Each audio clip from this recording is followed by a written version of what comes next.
Berdirinya saya di sini, saya ingin mempresentasikan IKA Pelajaran Bahasa Indonesia dan Pendidikan Agama Islam dengan materi sejarah cerita novel.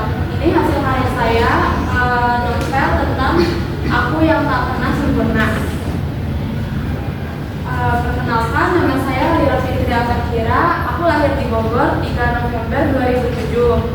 Di balik cerita yang terlihat sempurna, aku seorang yang terus berjalan memahami dunia dan diriku sendiri.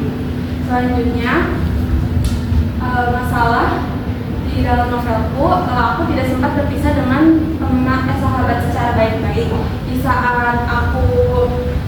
saat yang sama, aku tanpa sengaja mendengar pertengkaran orang tua pada malam hari. Dari percakapan itu, orang tua aku mengetahui bahwa ayah aku ingin berencana memasukkan aku ke pondok pesantren agar aku tidak mengetahui masalahnya.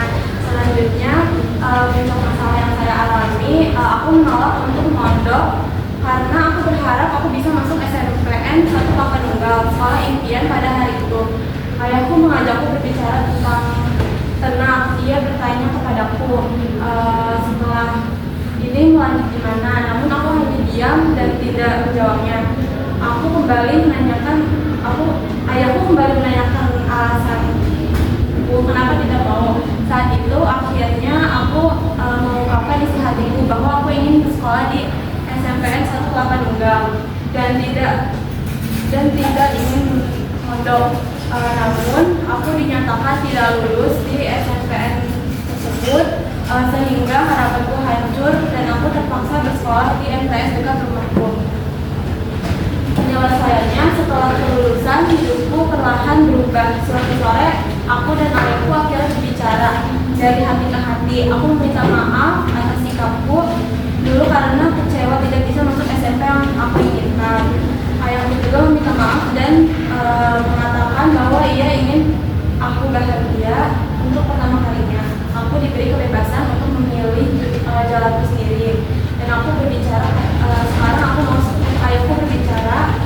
Sekarang aku mau sekolah di mana? Terus aku menjawab, aku memilih masuk SMK Kesehatan Anissa dengan jurusan farmasi tanpa ragu. Ayahku langsung mendukung dan mendaftarkanku sejak saat itu. Bab baru hidup aku dimulai. Keputusannya dari semua peristiwa yang terjadi, pertengkaran orang tua, kegagalan masuk sekolah impian, hingga perasaan kecewa dan marah, dan akhirnya aku belajar menerima kenyataan. Keputusan terpenting dalam hidupku adalah berani berbicara yang jujur dengan ayah. Aku memutuskan melanjutkan sekolah di SMK Kesehatan Anissa jurusan farmasi. Keputusan itu menjadi awal bab baru hidupku tentang menerima, memaafkan, dan melangkah maju dengan pilihan sendiri. Nilai-nilai agama yang terkandung dalam novel saya ada kesabaran, berbakti kepada orang tua, menerima takdir Tuhan, ikhlas, dan percaya kepada Tuhan.